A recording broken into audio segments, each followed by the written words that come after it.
streamed conversation. Oh, great. Well, that's awesome. This is on your channel? Yeah. Terrific. Well, I may rip it because I've been recording on like OBS, but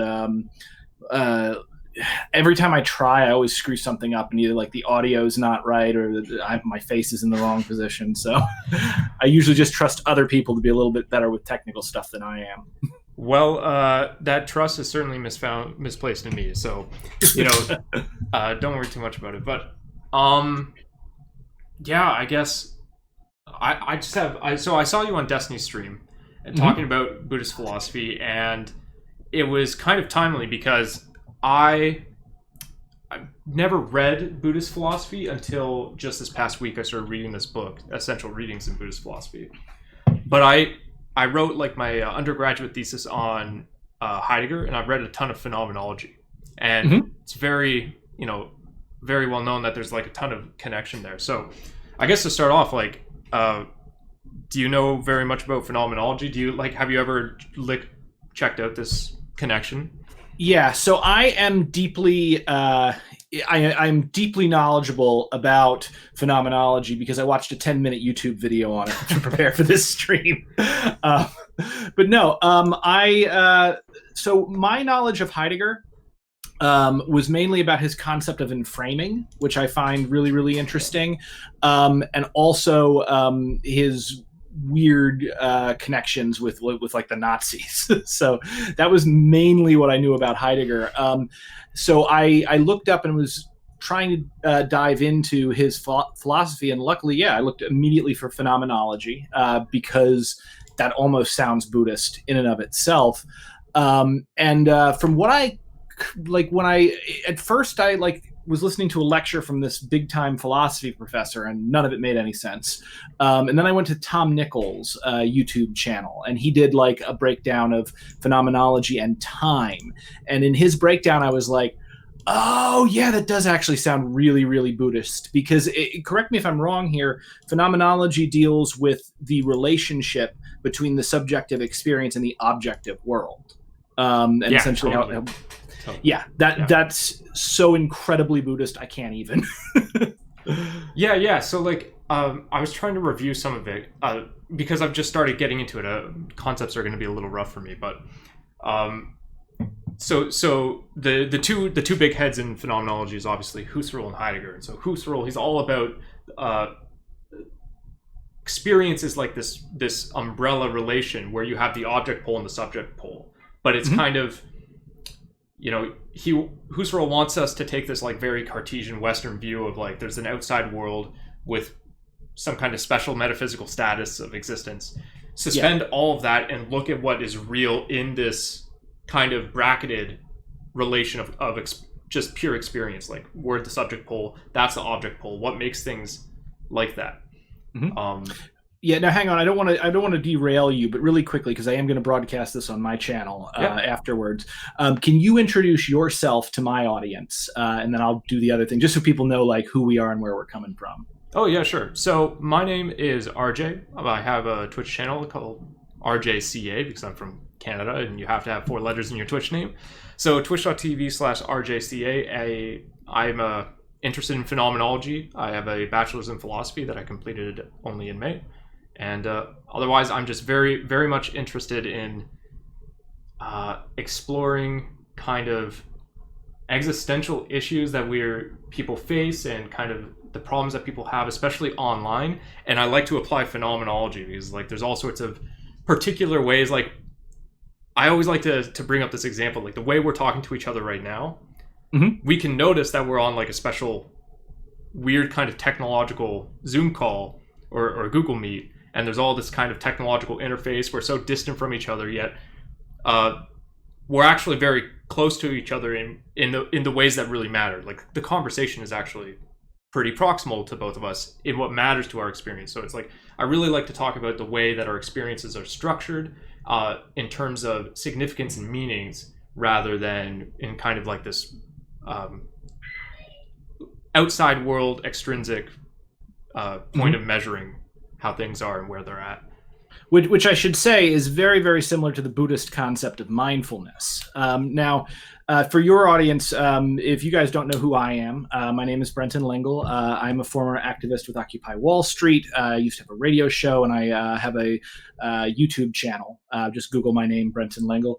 I'm also the author of, by the way, the Snow White Zombie Apocalypse comic book series, which is we're just about to launch a new Kickstarter, which I'm excited about. And there is a surprising amount of Buddhist philosophy, particularly at the beginning of issue 1, because I'm just that big of a nerd. I was also I'm a Nichiren Buddhist. I practice with Soka Gakkai, which is the largest lay Buddhist organization in the world, and I'm a former men's leader from Harlem. So, and just to be clear in this, by the way, in this chat, I'm speaking for myself and my own understanding of Buddhist philosophy. I'm not speaking for Soka Gakkai. They can speak for themselves. I'm just a practicer. But yeah, so you can check me out at that. Just Google my name, Brenton Lengel. I'm literally the only one in the world. So you'll find me. So yeah, but I would say that your concept of it really does sort of echo the Buddhist concept of mindfulness, because when you are engaging, a lot of people will associate mindfulness with a kind of tranquility that's brought on by types of meditation, and there is certainly mindfulness meditation, but mindfulness is also being aware of the factors that are leading towards your particular perception at a given time. It's about seeing that, I guess in a way seeing sort of the true nature of reality, but we can get into this. So I totally derailed you on that, so I apologize. If you want to continue with where you were with Heidegger, and then I will continue to respond. I'm honestly so much more interested in hearing your perspective and your understanding, because that's why I wanted to have you on, because you have such a better understanding of this stuff for me. So you brought up right there this I just had it. So it's mindfulness. It's not merely about meditation. So I've never been able to meditate. I don't know why, if I have a particular mental block, but this concept of awareness is something that I can very much relate to. So when I started studying the phenomenological approach in Western philosophy, and I really got kind of a grapple on what it was. I live in a high rise in Toronto. I go out on my balcony and I see the Cartesian grid of all the streets laid out there, and you experience it in a different way. You just kind of get a sense for not so much where everything is laid out on the grid, but kind of the life of things going on. Does that kind of track with your experience? I mean, it definitely does. It's funny, too, because I was talking and thinking about the city grid. I lived in Harlem for 10 years, just only recently moved out of the city. And your environment affects so much of how you perceive the world. And what's really important here, because I was just talking to somebody about one of my favorite philosophers, which is Mr. Alan Watts. I don't know if have you encountered him before? I've heard the name. I haven't actually watched any of his stuff. I would recommend you do. He has since passed away. He's probably the only public intellectual, quote unquote, public intellectual that is worth a damn, in my opinion. Maybe Noam Chomsky, but you see some of the stuff he talks about. It just shows you what an empty shirt some of the other people are. But yeah, he has hours and hours and hours of lectures. Is that taking a shot at Zizek? Yes, actually. Zizek and Peterson. Yeah, fair enough. So Alan Watts, he started out as a member of, I think, the Church of England. He was a minister, and he also spent a good amount of time studying Buddhism. And sort of after he had a bit of a kerfuffle with the church involving a affair, he made a career. He came to the United States because he's British. And made a career sort of out of explaining Buddhism and Eastern philosophy to Americans in terms that Westerners could understand. And, I didn't encounter him until after I'd been a practicing Buddhist for about 2 years. And had I not been a practicing Buddhist when I first encountered him, I might have dismissed him as kind of a new agey woo guru. Yeah. But having this foundation in actual Japanese Buddhism from the Nichiren school. When I started to hear what he was talking about, I was just like, oh my God, this dude like totally gets it. And not only does he get it, he has the ability to explain this if you don't have a Buddhist background. And that's what's really important, because kind of just like in philosophy, if you try to explain high-level philosophy to someone using philosophical terms and they don't have any education, they don't have any background in it, it can sound like gobbledygook. And I think the same thing can happen when you try to translate Eastern philosophy into Western, unless you are someone who is as talented at it as Mr. Watts. So I would highly recommend you check him out. Also, really great to fall asleep to. Yeah. His wonderful, soothing British voice. Sounds good. Yeah, no, it's definitely a point, because like I'm the fortunate position of someone who studied phenomenology. Like when I started reading this book, I'm about 6 chapters into it now, and I was thinking to myself, I was like, okay, if I didn't read Husserl, I would be so lost with this book right now. Like it's difficult. Well, I mean, you're talking about reality, and the problem here is that so evolution does not actually favor organisms that experience reality directly. Rather, it favors organisms that experience reality in the way that is most conducive to our survival and or reproduction. So, you know, if you think about like a computer, your interface with the computer, with the screen, that's not the computer. That is a strategy for you to interact with and operate the computer, in much the same way that your direct senses and sense perception are your way of interacting with reality. Now, as far as Buddhism goes, you know, this has been something that's been known for quite some time in, you know, Buddhist philosophical schools. The whole thing can actually be seen as an attempt to talk about and experience actual reality, you know, via, I guess you could call it intellectual and spiritual cultivation. So a big difference between, for instance, Buddhism and Western religion and is that, like, Christianity is very big on right thought, in much the same way that, like, it is important that you accept the correct metaphysical ideas about the universe and become a particular fan of, you know, like the figure of Christ, and that's what gets you salvation and gets you into the afterlife. Buddhism is much more about bringing about a change in consciousness within the practitioner to where you are directly perceiving actual reality, or as close to actual reality as a conscious being possibly could. And this is accomplished through practice. So, you know, one of the first things that happens if you go to, like, for instance, a Soka Gakkai meeting and you tell them, you know, oh, I'm, you know, interested in this, but I don't believe in Buddha. I don't believe in any of this. I don't believe in magic. They'll say, it's okay. You don't have to. Like, just physically do the religious practice, and you will find actual benefit in your life from doing the practice. And, you know, belief or accepting will come later, or it won't. It's another reason why they suggest that if people come in and they have another religion that they really like, if they're a Hindu or a Christian, that's fine. Stay that. Just, again, do the practice, because the practice is what's important, not the intellectual thoughts behind it. So to sort of tie this back into philosophy, what's really important to understand is that Western thought tends to break things down into really strong dichotomies. And this can lead to a lot of people's, feelings of distress in a world where, you know, as Nietzsche put it, God is dead.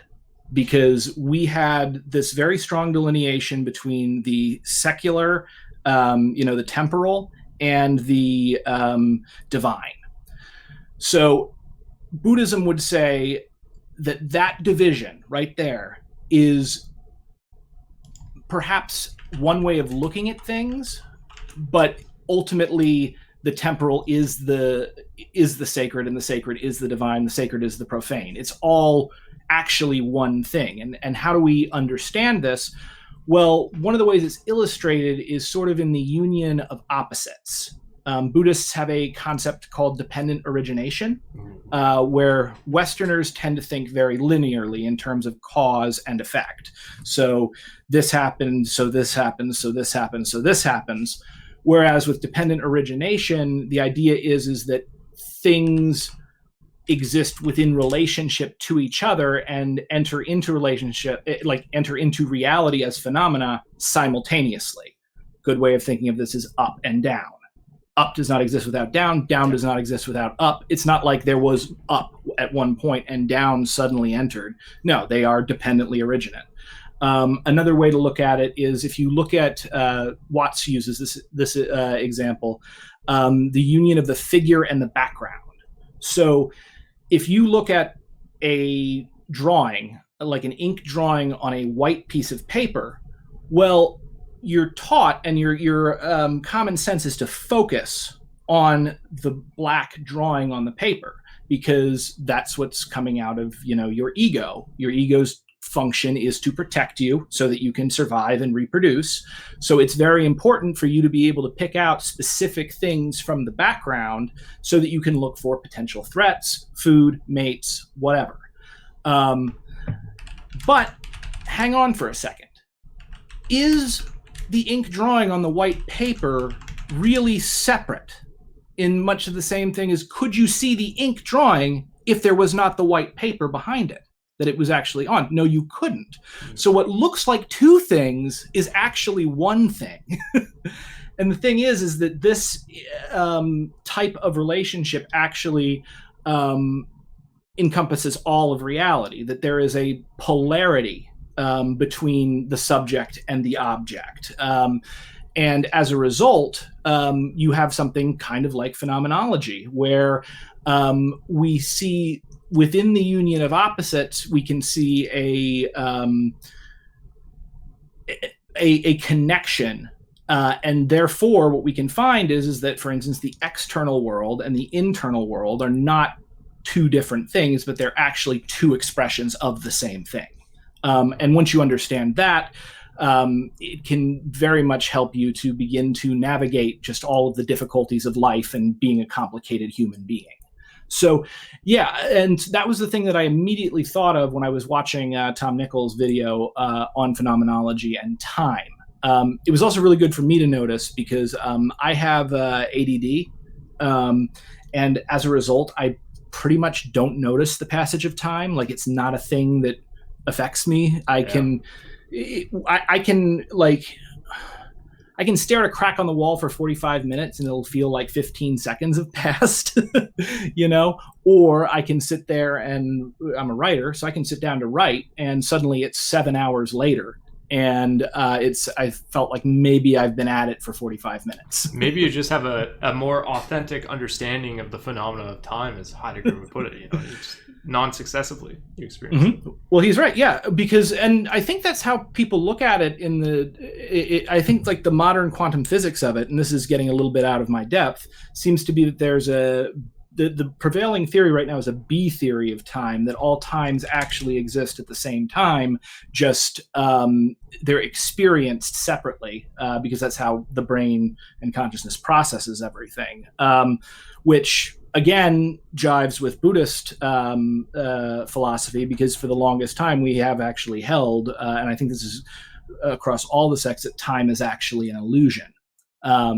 So again, I find it really, really impressive. Like, I don't think it's necessarily an argument for anything, like Buddhists being right about time doesn't necessarily prove Buddhism, in the same way that, like, there were some Hare Krishnas I saw do a debate, and they were like, oh, well, the Vedas, I think it was the Vedas, maybe the Vedas supposedly got like the exact age of the universe that scientists think it is now down to like very, very close. And they're like, so clearly the Puranas, that was what it was.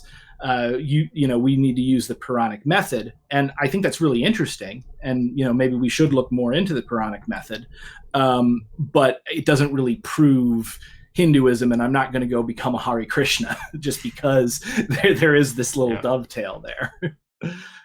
Yeah, just so much One of the things I'm really interested about, so I really like this example that you drew a little bit earlier, so I'm going to go back a little bit, but like the ink on the paper, it reminds me very much of basically Heidegger's example of the hammer being structured in relation to nails, and the things in front of you are presented in terms of the relations to other things, in terms of activity of understanding and interpreting your own existence and everything like that. And then you took it to this place where you said, you know, you have to understand that the internal and the external worlds are two ways that look in the same thing. So my understanding is Buddhism is probably closer linked to Husserl, which that's a Husserlian picture, whereas Heidegger has kind of a different take, which is probably a bit more of an egocentrical take, which is like, that would make sense. He's a Westerner. Yeah, and a Nazi. We are a very egocentric people.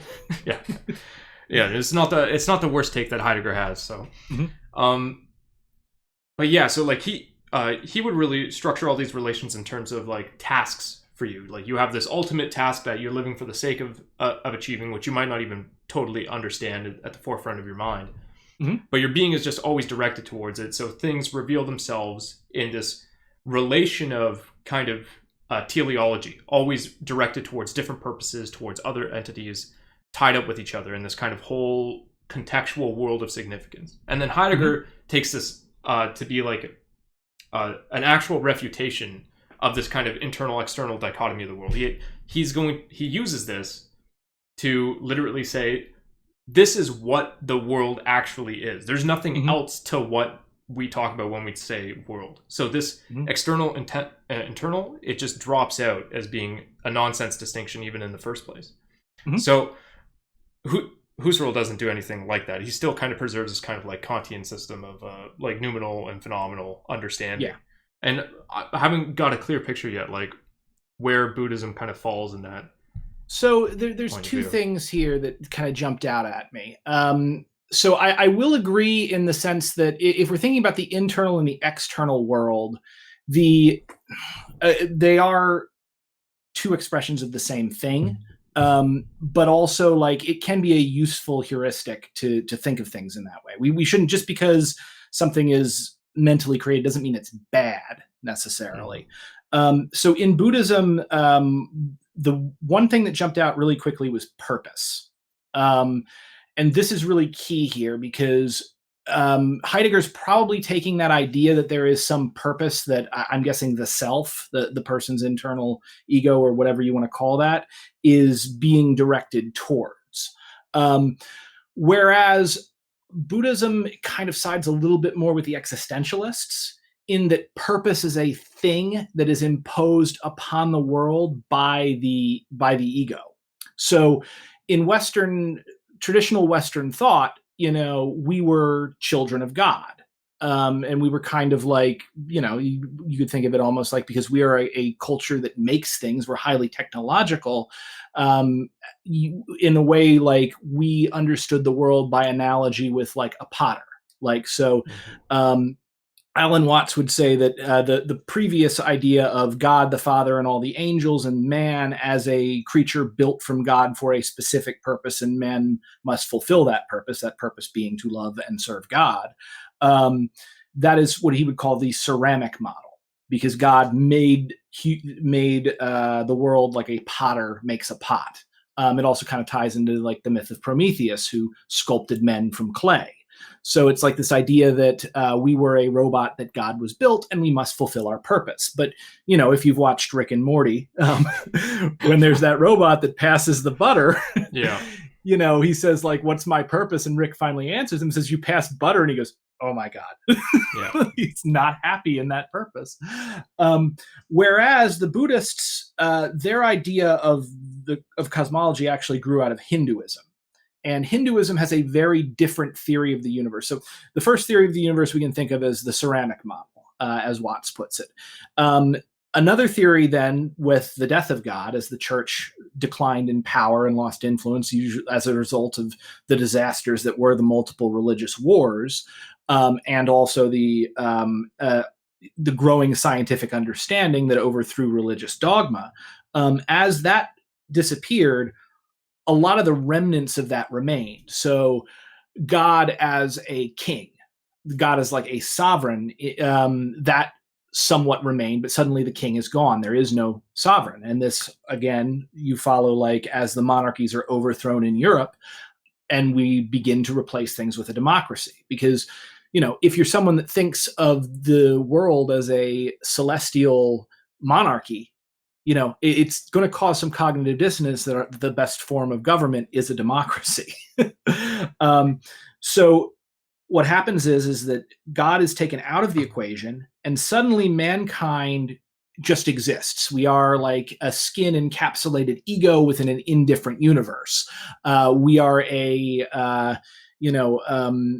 basically, it's like we are a robot that no one built, that is being driven by our self, whatever that is, that came into existence from nowhere and will return to nowhere, you know, in 90 or so years from cradle to grave. And this is obviously a somewhat disturbing thought. And you'll hear like certain people, this was very big and very convincing in the New Atheists rhetoric, that like, they'll talk in such a way that puts down life. And kind of really puts down it's sort of a very like, I'm very like hard-nosed and analytical, and I see the world in this way, and you know, you better just bite the bullet and accept that the world is suffering, and that, you know, it's all about what you can get in the moment. And you know, you kind of have the more I guess traditional view of nihilism in that suddenly we are Alan Watts called this the fully automatic model. So it's like the potter's gone, the pot's still here. How did the pot come across? Well, the universe is fully automatic, and it's a bunch of blind drives and blind energy, and all of this stuff is just happening for no reason. And okay, so I guess we better conquer some people, because this type of thinking was very helpful for, you know, colonizers, for, you know, the British Empire, because then they could justify going out and doing horrible things to other humans because, you know, oh, God's dead. So anyway, I'm putting a lot in there, but then there were two other big models of the universe. The one was the Chinese, and the Chinese model of the universe was essentially, I would call this the organic model. And I think there's a lot to this particular model, but it's the idea that no, we didn't come into the universe, we grew out of it, because we obviously did. You know, we grew out of the universe in the same way that like apples grow on an apple tree. The world is something that peoples. So Watts would talk about this like, imagine if before humans were here, some aliens came and found, you know, the Earth in an earlier stage of development. They say, oh, just a bunch of rocks. And then they come back several million years later and they're like, oh, we thought this was just a bunch of rocks, but it started peopling. So yeah, apple tree apples, earth, the Earth peoples, consciousness eyes. And then there's the Hindu model. The Hindu model is really, really interesting because what it's referred to is the dramatic model. And I was a theater major in college, so I'm very attracted to this one. The dramatic model is essentially that there is a deep down sort of essence to the universe, in that there is an undifferentiated everything. And this undifferentiated everything is called Brahma. Now, in college, I read the Upanishads, which are commentaries on the Vedas, which is another major Hindu text. And they tell over and over again the story of creation in different ways, and also, by the way, contradictory ways, because the point of it is not the literal truth of the story, but that it's trying to get at something that is very difficult to understand. So it's coming at it from multiple ways. A lot of Buddhist sutras do this too. So the idea is like the way this, and I'll show you how this relates to Brahman. This one story that I really love, because I'm a little goth, is that in the beginning there was death. And death said, I am death, let me equip myself with a body. So death makes a body and then eats it. And death continues to go and create children to eat them. You can see this lined up with the myth of oh geez, who was it? Zeus's father. Not Uranus. What's the Greek name for him? I don't know anything Kronos. about mythology. Oh yeah, Kronos. Yeah. So in the Greek myths, Kronos was eating his children. In the same way, in this Hindu myth, you've got death creating children to eat it to continue death. Now, what is that getting at beyond being like totally metal? The idea is that at one point you had the universe just as the universe, as everything, not even two, not because like not two, not even one, because one excludes other. But at some point this universe becomes self-aware and it realizes I exist. Well, if it exists, something else must exist, and it's already everything, so that splits. And then that splits, and that splits, and that splits, and suddenly you have, I guess, a sort of Big Bang, and everything goes out. And so the force of death in this particular story is essentially the force that tries to return everything to its undifferentiated state at the beginning. But of course, this is an infinite process, because even if death ever did manage to swallow up every one of its children and then forget what it was, it would eventually remember again and then split, and we do the whole thing over. So this talks about the concept of Brahman, as Brahman is, the closest thing that I would call it is like, to what a Westerner can understand, is kind of the ground of being, not God in the politically kingly sense, but God in like the deep down stuff that there's the primary actor of the world. And that the world of phenomena that we experience is actually sort of the dream of Brahman, as in Brahman sleeps as an undifferentiated self. Then Brahman goes through periods called kalpas that are dreams, where Brahman is, you've heard all the world's a stage, but also, Brahman's not just the stage and not just the actors, but Brahman is the stage, the actors, the rigging, the sets, the lights, the audience, everything. And so this is the Hindu, and at the base, the sort of Buddhist idea of what the whole of reality is it is this performance, essentially. It is the universe, to put it in a way that a Westerner might understand, it is the universe experiencing itself. And therefore, the purpose of life in the Hindu and Buddhist view is not necessarily to do anything or accomplish anything, but it can be understood by like analogy with music.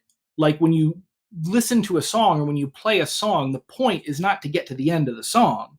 The point is simply to play the song. The point of the song is the singing. The point of the dance is the dancing. The point of life is the living. And any ideas about purpose beyond that is something that is projected on, which is where Buddhists and existentialists begin to come into contact. So in a long, super drawn out way, does that make sense? Yeah, it's good. Like it all loops back around to the existentialist. We started on the point in the potential departure from Heidegger, but that actually strikes me even more as a Heideggerian point than perhaps the later existentialist. So, because Heidegger, even though he rejected the label of being an existentialist, I consider him by far the predominant, the existentialist, basically. And so when he sets up this like for the sake of which picture, where things are ordered kind of teleologically, he's at the same time doing this thing where he's trying to eradicate the typical Western notion of the subject. Like he's trying to dissolve this. So this point of like the universe experiencing itself probably would be too strong than to say that's what Heidegger says. But Heidegger is saying something very similar when he's talking about Dasein. He's talking about the being that has being as an issue for it, that has an understanding of being. That's what makes it special. But he's not trying to say, well, it's like we consciously think about being, we have internal monologues, what does it all mean? Which I've heard people interpret Heidegger like that, but I think that's not a great interpretation. No, it seems to me that it's like So Watts talked about that. He said, and I forget who he took this from, but that man is a time binding animal. Essentially in the sense that a lot of animals live completely in the moment, so like a, if my cat finds a dead cat, they're going to go up to it, they're going to sniff it, they're going to wonder if it's good to eat, and then they're going to go on with their life and not think about it at all.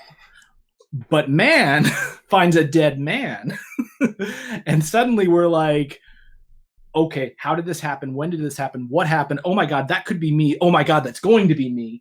And we are very painfully aware of our own existence because we are able, via our consciousness, to project hypotheticals into the future. And this has helped us, for obvious reasons, survive because we have this ability to kind of look at the past, identify patterns, look at the future, and try to live in the optimal way. But also because of that, we are aware of our own existence and aware of our own mortality. And this in and of itself begins to cause a great deal of discord and discomfort. And we're actually brushing on the Four Noble Truths now. So I think that was probably what Heidegger was kind of getting at there. That's what I thought of immediately when you brought it up. Yeah. So like, I'm thinking, I've now thought like, I see more traces of Heidegger. I also kind of see where they fall apart, where they split, because it's a pretty obvious split. But yeah, like that kind of struggling to put it into words. Yeah, it's difficult. Again, these are the type of philosophy we're doing now and talking about now is some of the hardest stuff to talk about, like, period, which is why it winds up in this very heavily academic jargon and why it takes like sutras and sutras to figure out. Totally. So, Heidegger's thoughts on time are near incomprehensible even to the person who wrote a thesis on it. But like, perhaps like one example that I think one of my favorite passages from Being in Time, which I've always thought was like one of the most beautiful things that Heidegger ever wrote, which he has this passage about what do you call them, artifacts, like when you see like a tool that was using Greco-Roman times in a museum, you go up to it and it's like it's still a tool, but you when you experience it, it's not for tilling the land, right? And what makes it the historical thing that it is. And he says, like, it's not about it appearing in a certain kind of chronologically far enough back sense. It's when we experience things that are, we experience things in this kind of leveled down way where, we're not, he thinks that we kind of are tied up with each other in the world rather than, isolated egos. So, which is very, very Buddhist, by the way. Yeah, totally. And so he says, when we experience things like artifacts, what you see is not that it was such and such long ago, but what you see is actually there was that world. Like, you're in this world now with all the significance of things that you can't see, that you're not interpreting in real time, but are there for you. And when you look at the artifact, you see there's this world that's ended, that's gone. And we appreciate that we've seen the other worlds that people that they had. By finding the tools and the carvings and the art that they've left behind. Yeah. And I think there's like a really great notion where, there's something beautiful in the idea that like we have this like intrinsic appreciation for everybody else's world that they're in. And we can even see that in history. Where it breaks down, of course, is then he starts saying, well, like, you have to think about the world of the German people and the Volk, and it's like, okay, we don't want to go down that road. But that's funny because that's his ego coming in. I was going to say, because that's, to me, the breaking point which makes Buddhism interesting is the soteriological concerns in Buddhism, which is super tied up with all of the metaphysics and ontology, which Heidegger famously neglected to think about any of that kind of stuff. Yeah. Well, it's a very difficult thing to think about, especially if you're raised as a Westerner, and especially if you think there's some major purpose to life for yourself.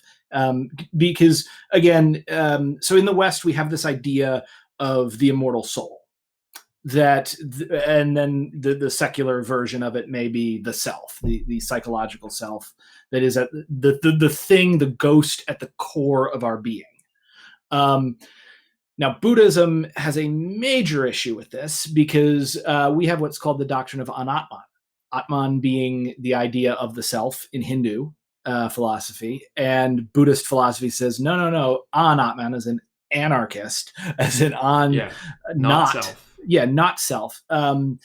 Buddhists hold essentially that there is no such thing as the self or the soul, and so like there is only the ego, which provides a simulacrum of a self. And the way this is gone, if you go to like a Zen master, you go to a Zen temple or something, and you come up to him and you say, hey, I want to study Zen.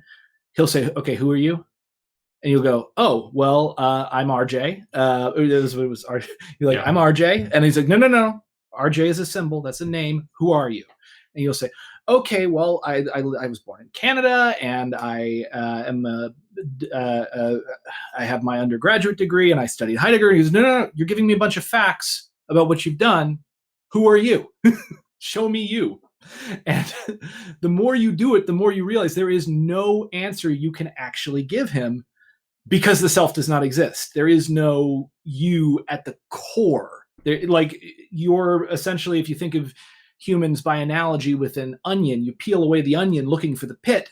There's no pit. There's just more peels and then nothing.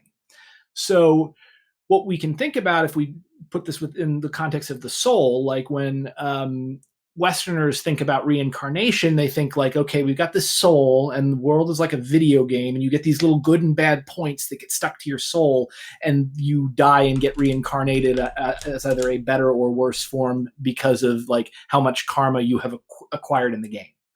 No, that's not Buddhist at all.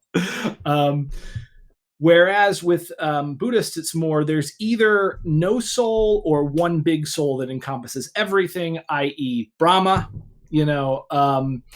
and that really these two concepts are exactly the same thing. It's just, again, two ways of looking at the same thing, because if anything is ever everything, there's no point in making a distinction about it. So they come up with this concept, and this is also in Hindu, called non-dualism.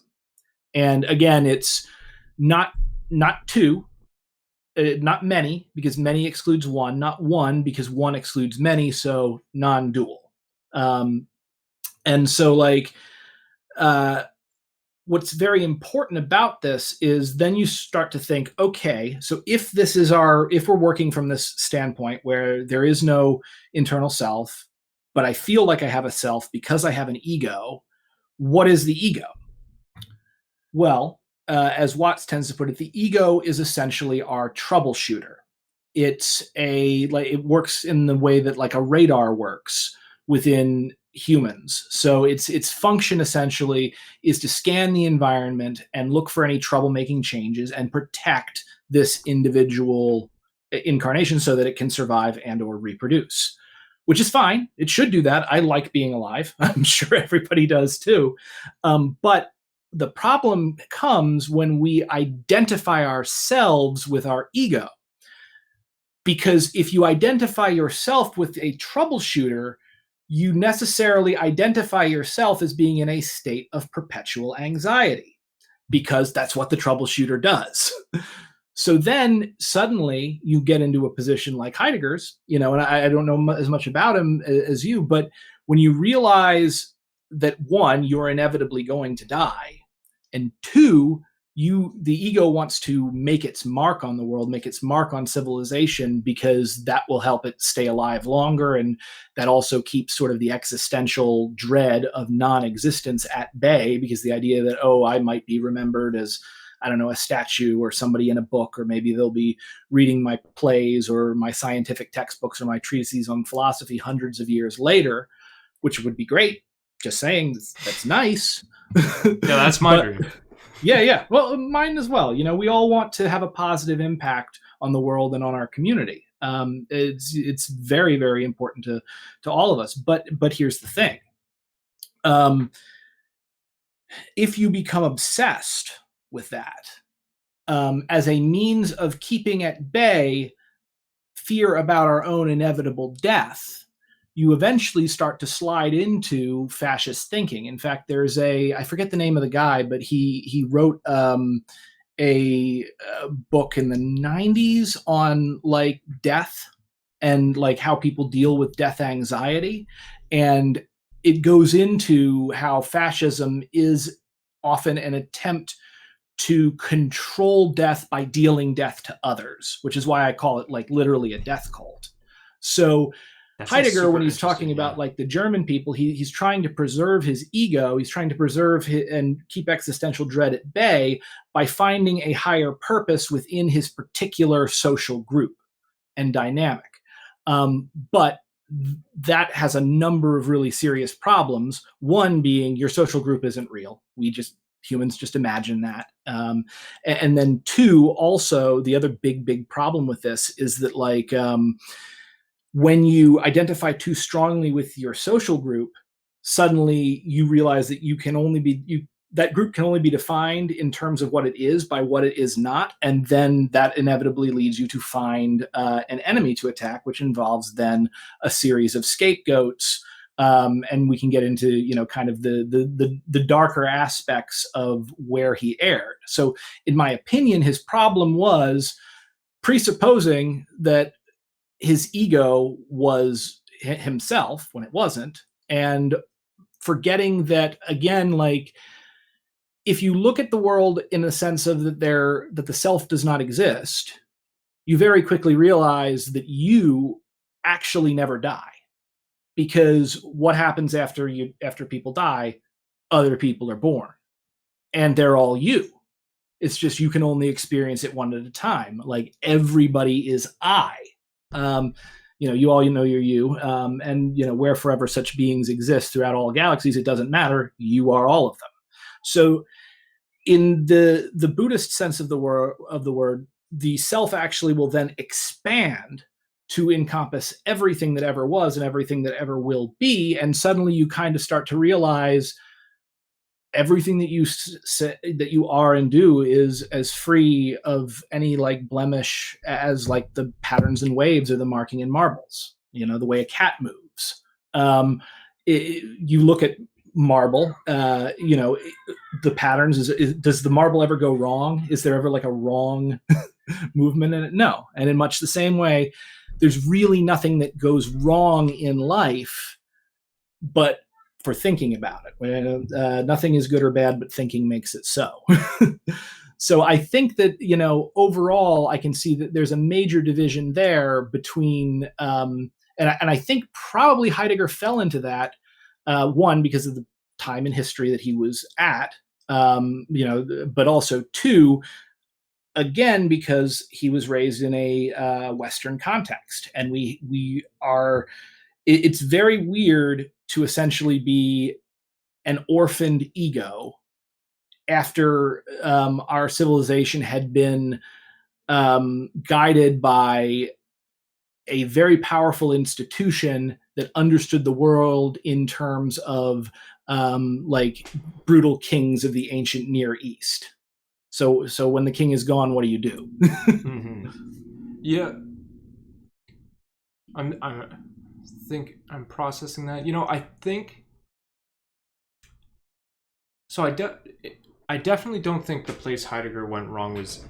I mean, he was kind of like a megalomaniac. Like he definitely had a major ego, and no doubt that played a role in all the disaster of his life. But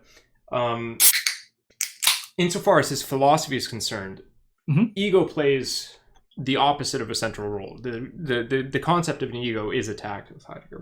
Whether or not he lived up to the philosophy is one question, but certainly in the philosophy that he wrote, the ego is put under attack.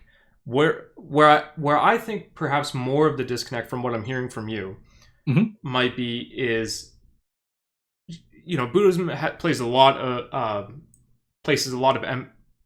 emphasis on emptiness. Sorry, that was hard to say too. Sunyata, or shunyata. The doctrine voidness is probably a closer way to say it. Oh yeah. Let me hear your. I'm sorry. Oh no, I was just going to say yes, because like thinking more about it with the little that I've read so far. It's like the opposite of the picture that Heidegger has, because he like draws this whole very similar picture of like the relations of things in the world and the contingency of the world and how time works.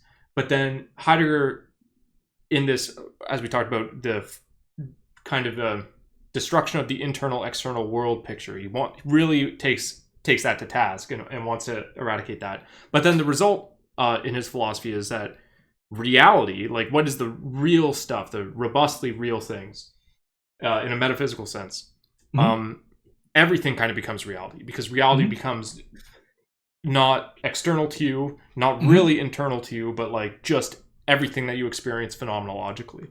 So then instead of having the emptiness of the ego, like the voidness of entities, the voidness of your ego, the voidness of your community, all of a sudden, because he's placed the emphasis on them being real, it's now all of a sudden your perspective is super real, your community is super real, you know what I mean? And so it's kind of the robust realism that you have in Heidegger, I think, that causes the main conflict. And then because what he's doing, no, you're good. What he's doing is he's taking it too seriously.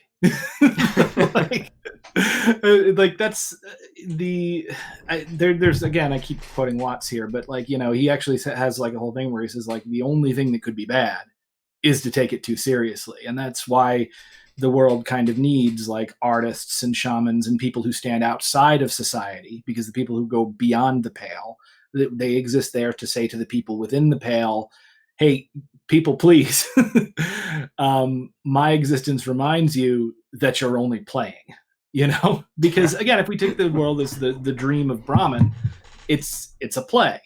It's not.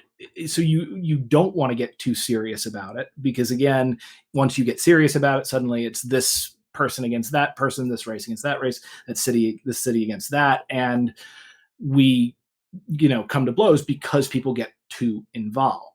The voidness is really interesting because, and I have a great video on this on my channel. It's one that I'm pretty proud of. So definitely check that out. It's called Sunyata, the Void. And I think I titled it like Nihilism is Good, actually. But what's important to remember about nihilism, and I quote from the Heart Sutra, my own sort of rewording of certain parts of it to make it a little more understandable to Westerners. So how do I say this? Okay. So what's important to understand about the void in Buddhism, is that emptiness is not emptiness in terms of like a bottomless black void that we normally think of when a Westerner thinks of void. We think of something like a black hole, whereas it's actually, the term is more related to the sky.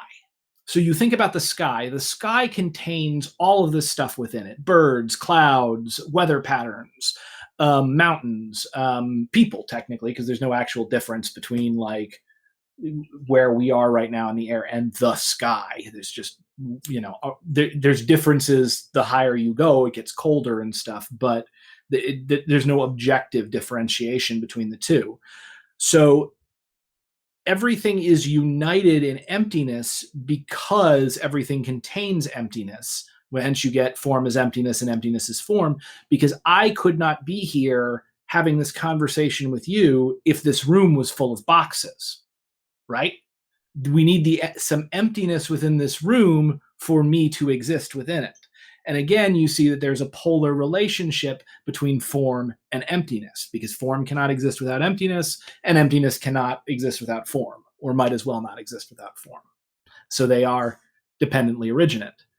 And so then you come to the Heart Sutra, which is one of my favorites, where that famous quote comes from. So is that making sense to you? I actually I want to ask a quick question, because the reading that I did on emptiness, I had more of an understanding of emptiness as kind of contingency. The particular, so there was like a contextualization essay before I read the translation, which that really emphasized that it was more about essences, and almost like the early modern Western metaphysical substance sense is like there's no substance substantiality to things. Not is that how does that work with like the sensitiveness of the room?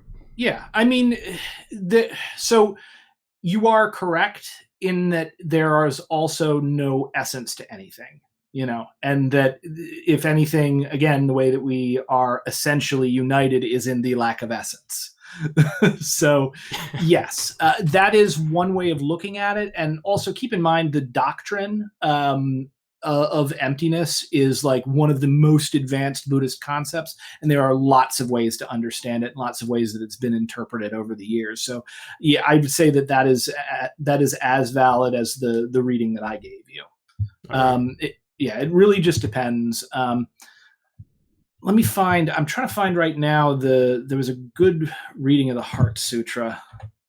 I wish maybe I do have it somewhere in my, I should have gotten it ready for this, because the reading that I do of the Heart Sutra at the beginning of my video, with my sort of translation, though I'm not really translating, I feel like it's really appropriate to what we're talking about right now, but like I don't have it in front of me and it would take me too long to find it, so I'm giving up. Okay. People can go find it later. Well, you're not taking it too seriously, let's put it that way. There we go. Yeah. So we've kind of gotten into these are some really we got some really interesting kind of parallels here. I guess my next question for you about Heidegger, because it seems like he did the exact opposite thing that the Buddhists do, and like wound up jumping headfirst into the realness of everything. Which then, by the way, when everything's super real, it's super serial. Yeah. Yep. And then, we better defend. That's so funny.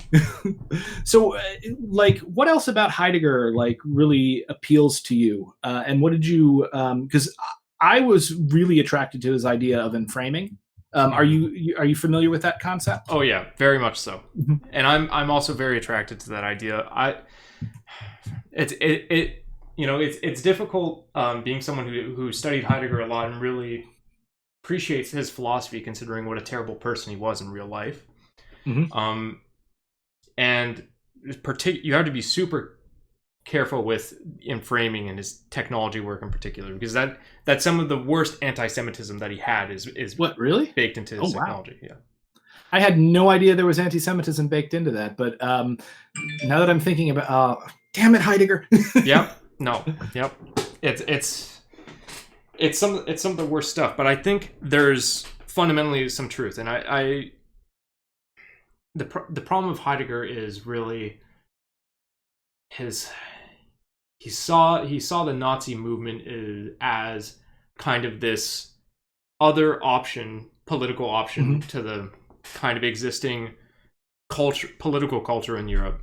He thought, mm-hmm. this might be the movement that is going to, reawaken the question of being. Everybody's going to become more authentic, but of course, because he's so robustly real about the world, like he's always telling people, the world is what you're practically involved with. It's none of this philosophy jargon. It's what you're practically doing.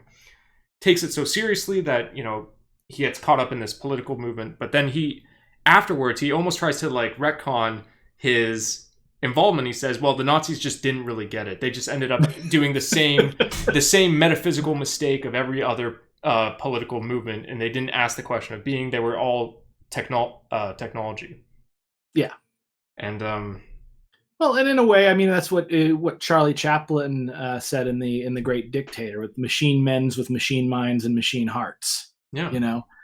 Because, again, and that, interestingly enough, ties back to, the idea of sort of the ghost in the machine, and kind of just the existential angst brought on by the crumbling of the idea of God in the West. I love it how, the longer you talk about philosophy, eventually all philosophical discussions become about God. Yeah.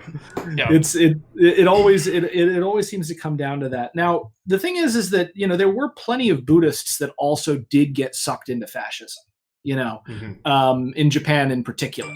And again, Nichiren Daishonin, being a religious reformer in Japan in the 1100s, like 11, I don't remember exactly, so the 12th century Japan, he had major criticisms for all of the other Buddhist schools of the day, and pretty much pissed everybody off. And then they tried to kill him twice for it.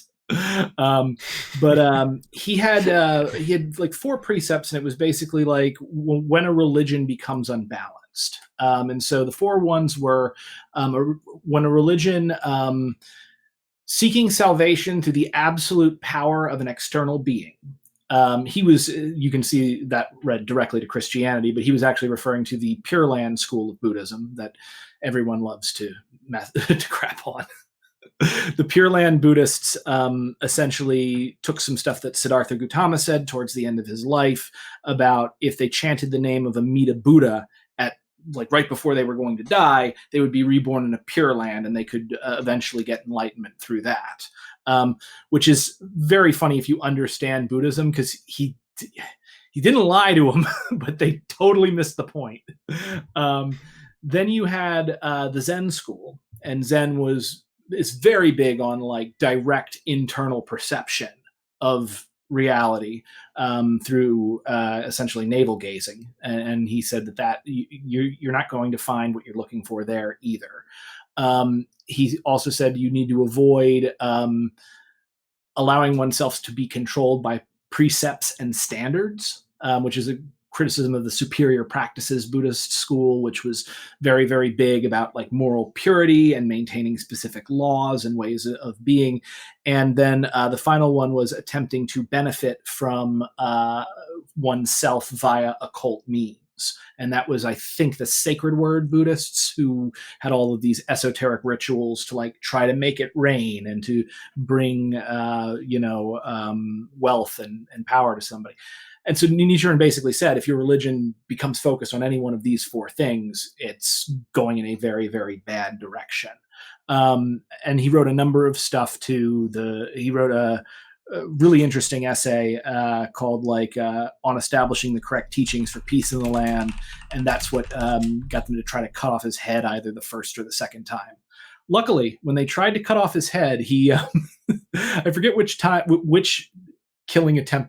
execution attempt this was, but he actually went to a shrine of like a particular Japanese deity.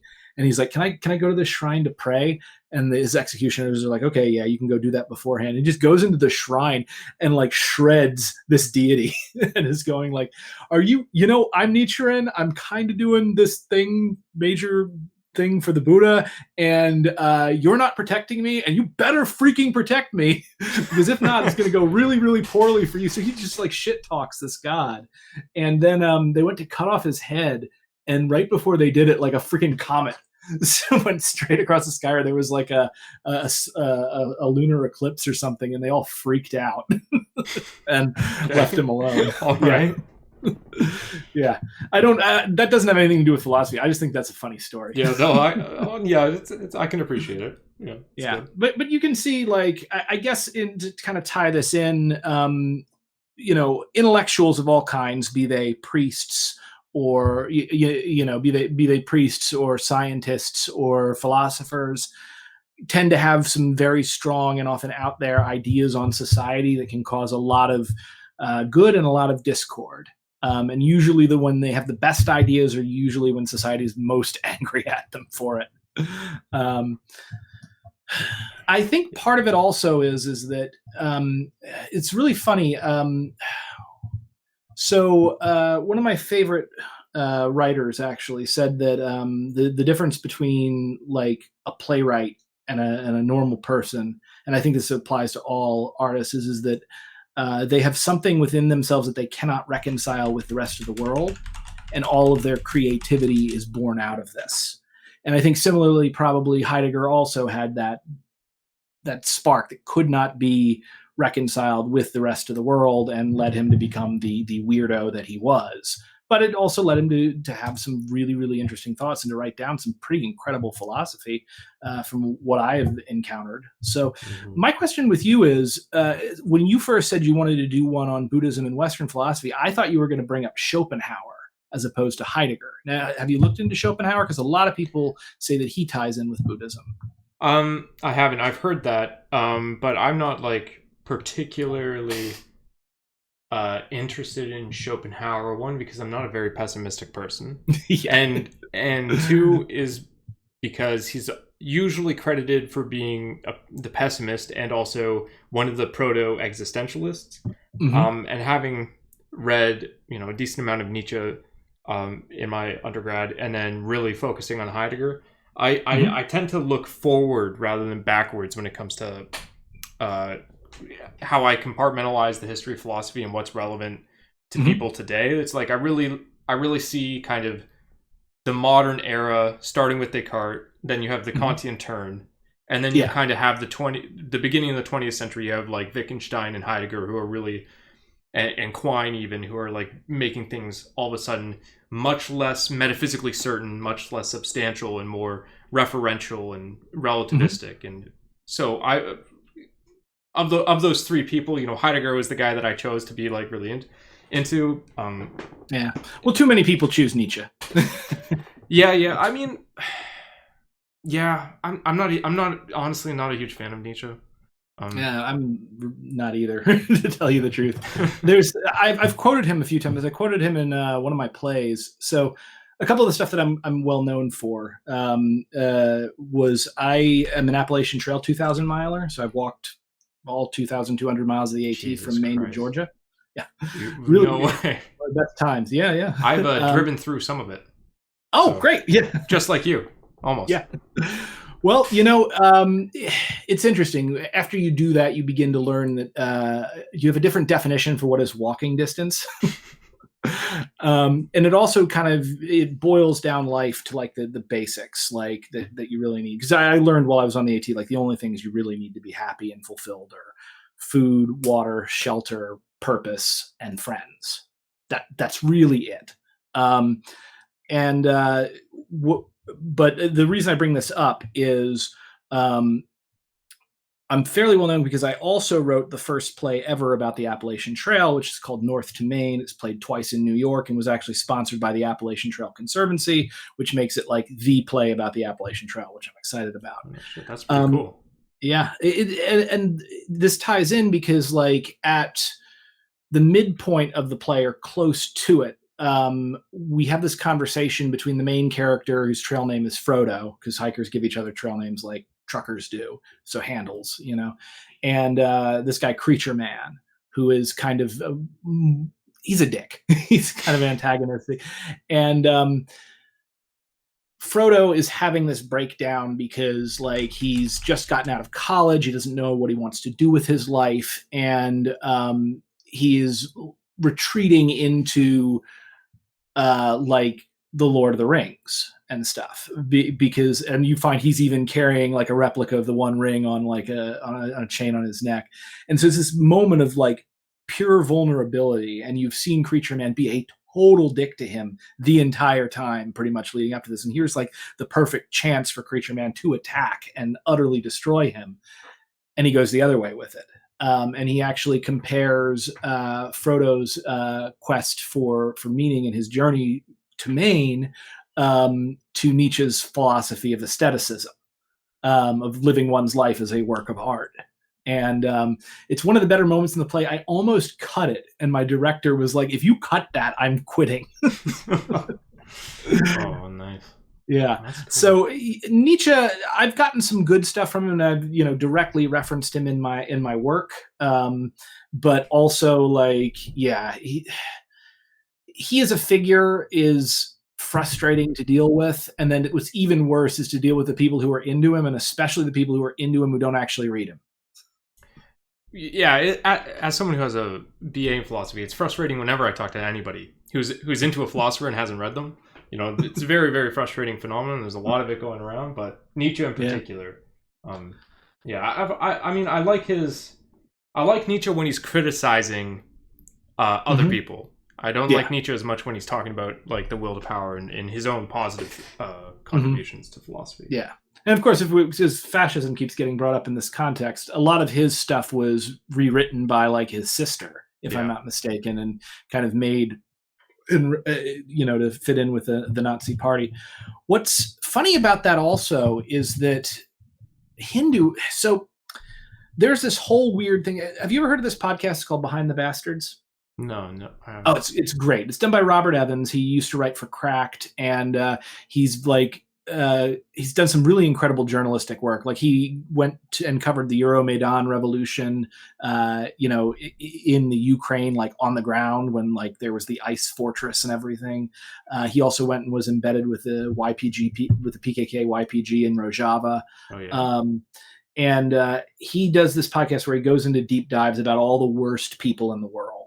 And there's like a two-parter he did on this woman named Savitri Devi, who was basically this like weirdo cat lady who got super into Hinduism and also Nazism and sort of created this whole esoteric Hitlerism where, okay, so the Hindus kind of break up going with it that we are all the dream of Brahman.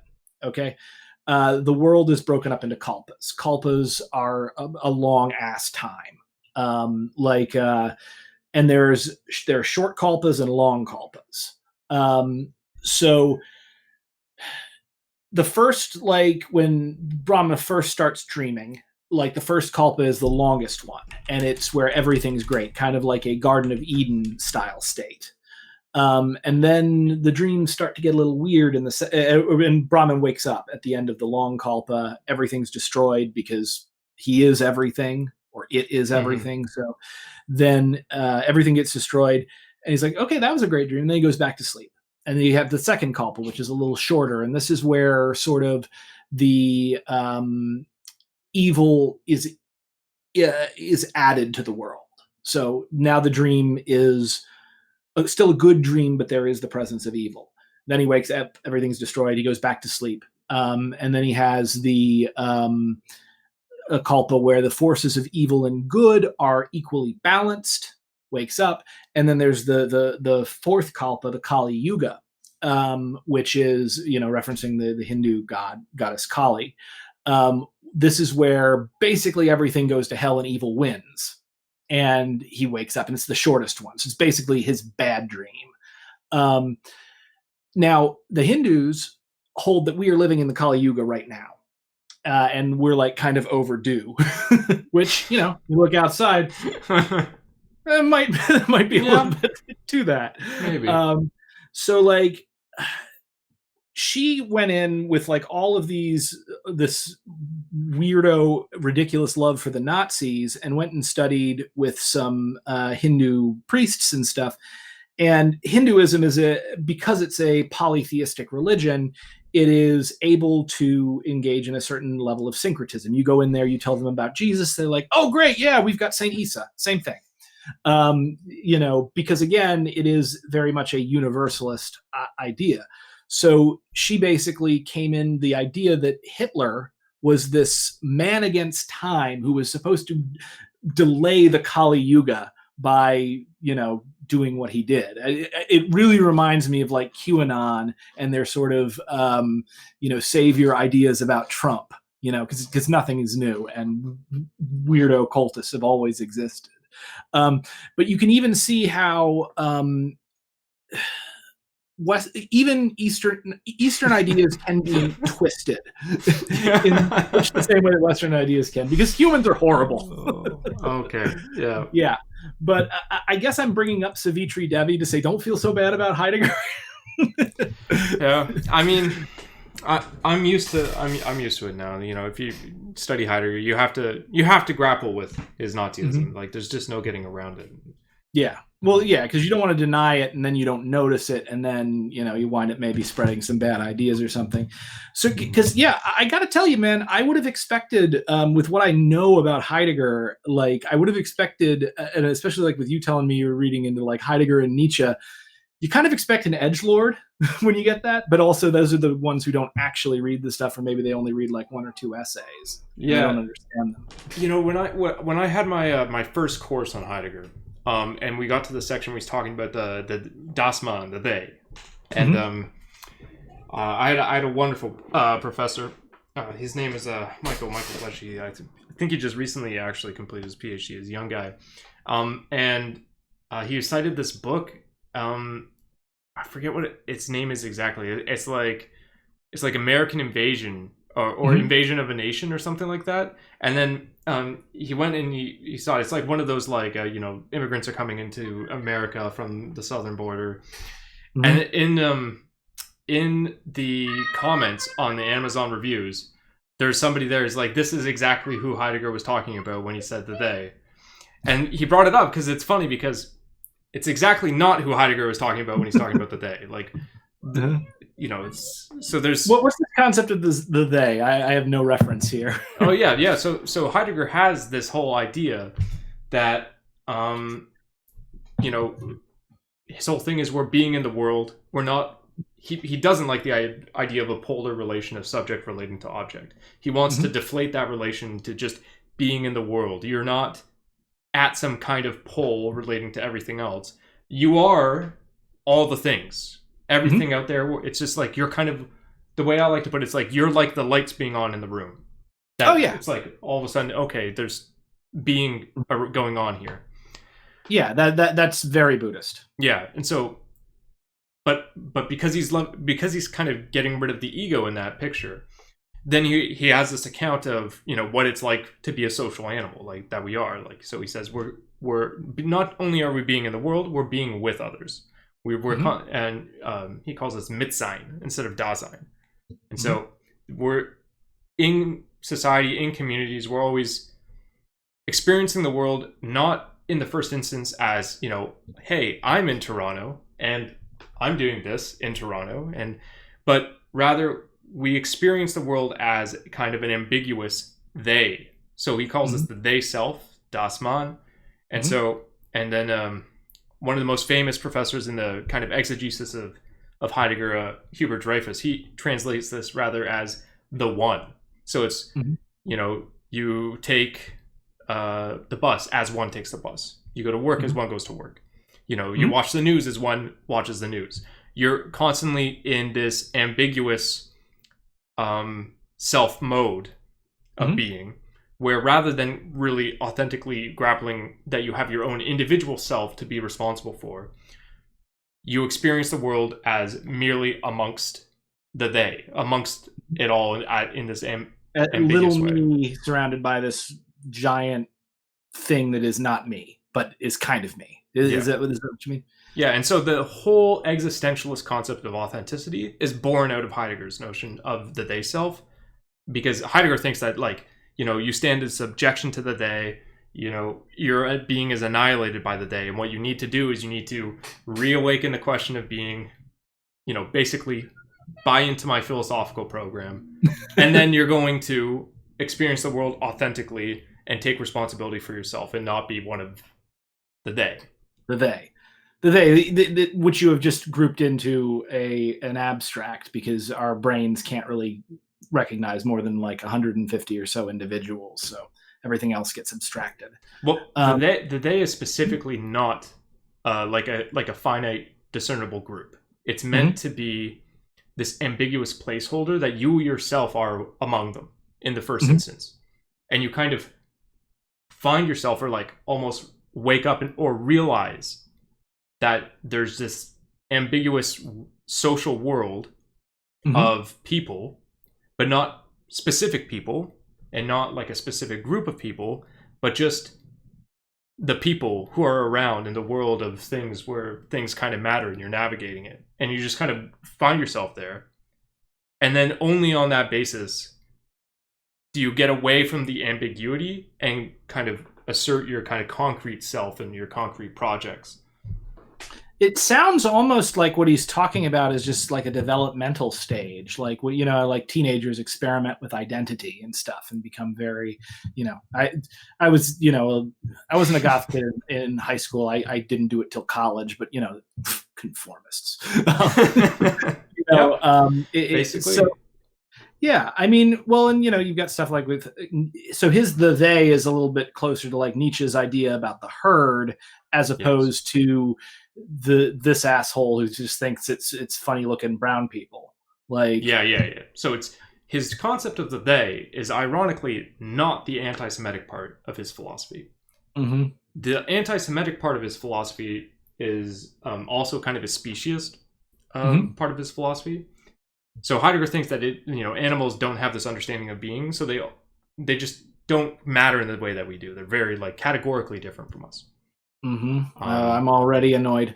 yeah. But so in the 60s, 70s, there was like a movement to kind of rehabilitate Heidegger a little bit. But I think it was only in 2017 or 2014.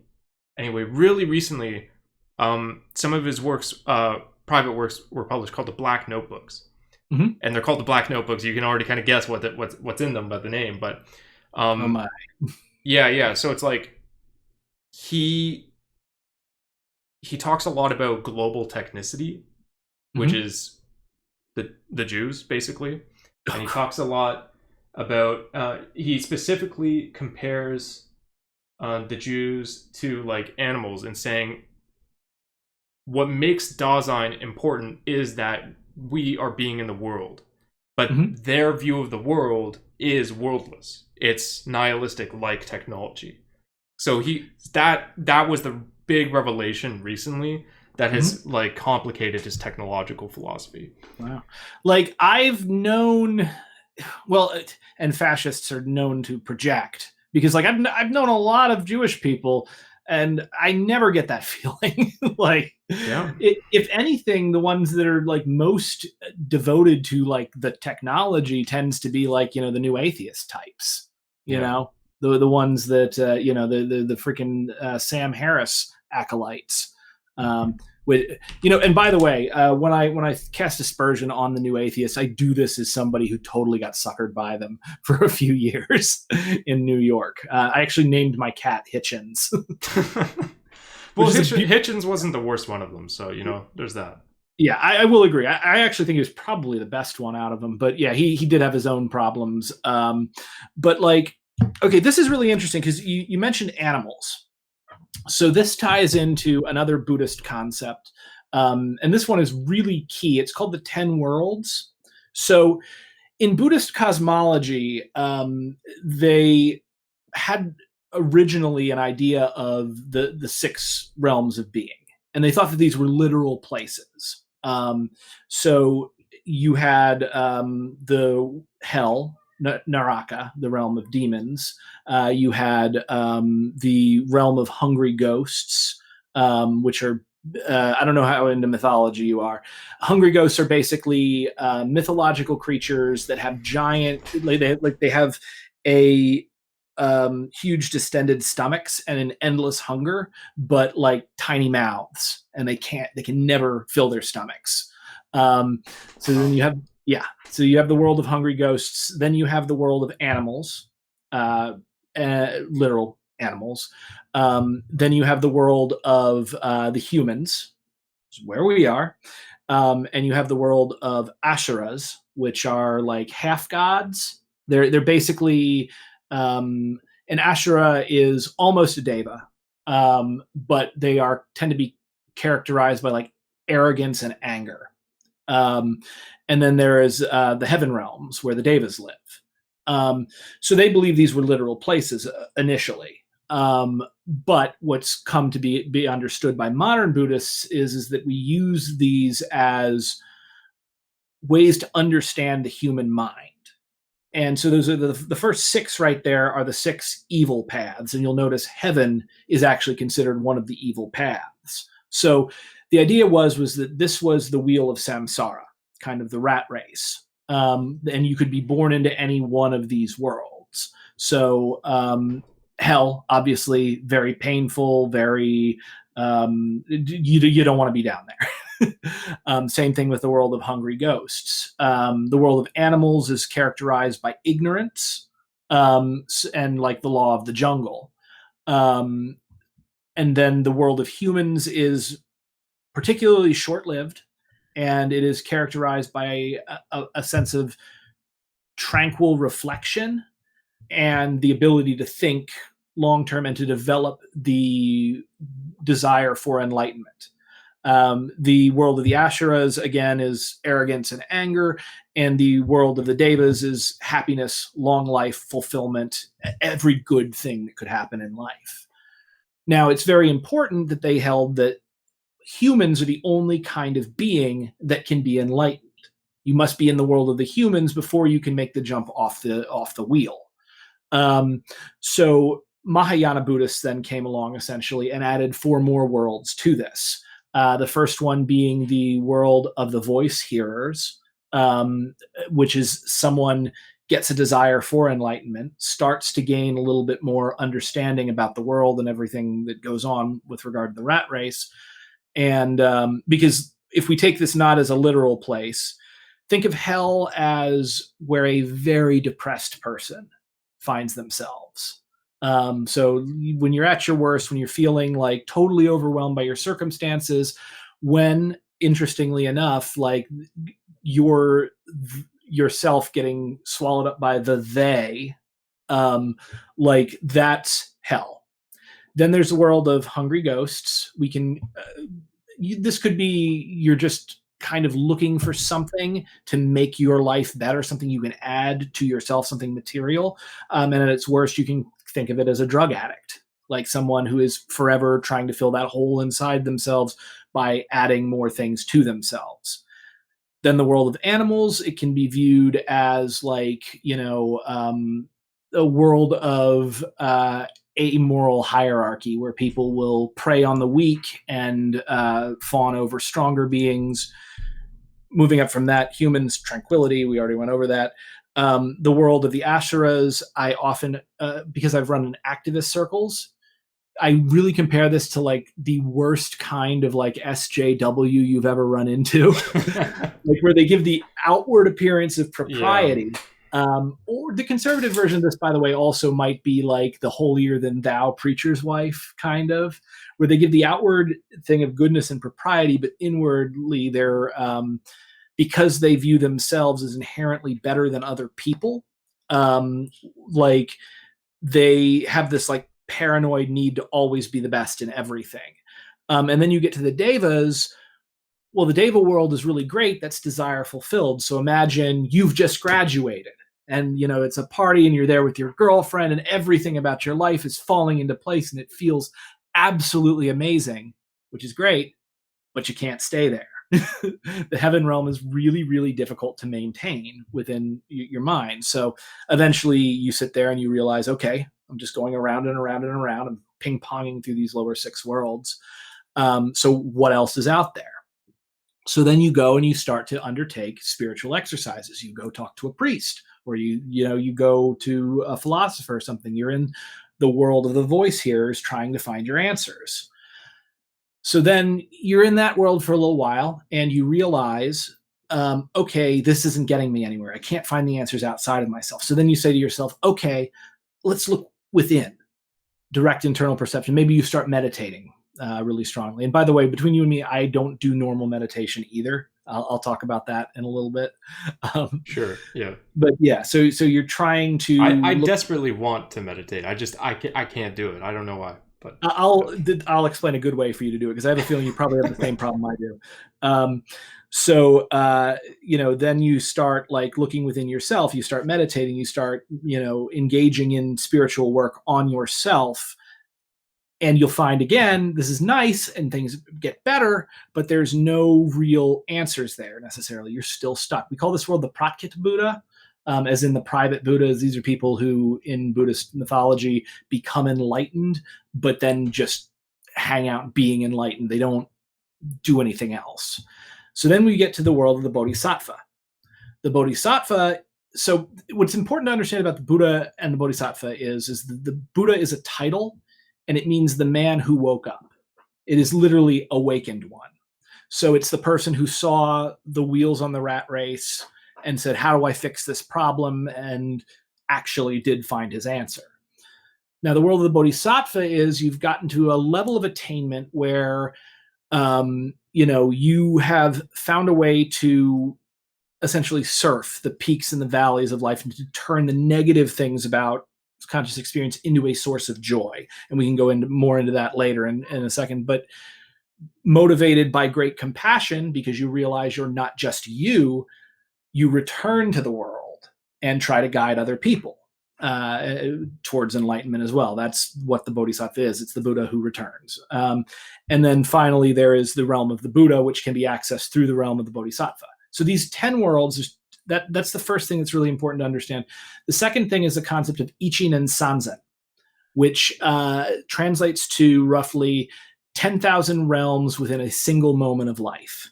And what this essentially means is if we break down our psychology into these 10 worlds, 10 basic states, we realize, first of all, that each world possesses the other 9 within itself. Even in hell, there is the potential to experience the realm of Buddhahood or anything else at any moment. It is all contained within an instant, within a moment of life. It's all about seeing it. And what's very important with that doctrinally is that if you acknowledge that the 10 worlds exist within us, and you acknowledge that they all contain within themselves the other 9, then you have regardless of your circumstances, you have the potential to experience any of the worlds at any given time. And that means that you are essentially already enlightened. You've already figured it out. You just haven't, basically need to remember. You need to wake up. And as a result of that, it essentially means that, unlike what the Theravada Buddhists believed, which was we would have to go through life after life after life, trying to eventually get to the point where we could be enlightened, in actuality, all humans, everything is already enlightened. And this can be realized within a human within a single lifetime, which is really, really key. And that's, kind of goes down to my meditation practice and the Lotus Sutra in general and why it was so important. So I've talked for a lot. So what's this, how are you feeling about this? I'm not going to lie, that was a lot. Yeah. I get the broad strokes of the 10 different worlds. I won't be able to recite them all off. That's all right. You don't. I understand it's almost like there's a gradient of different kind of like psychological states, which are reflected in the worlds, and then in any one psychological state, you're bound relationally to the other ones that you have as potentialities for yourself. I don't know if potentialities or like possibilities is the right way to think about it, because that's kind of like temporally, futurally oriented. Yeah. But yeah. Yeah, no, you've got it. You remove the.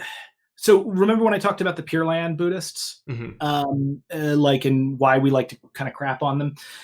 So the Buddha was right in that if they would be reborn in a Pure Land, he gave them like a thing to chant, because these were people that were in a position where they weren't going to understand what he was saying, and like he just wanted them to feel a little bit better. So he gave them basically a magic feather, and was like, "Hey, chant this."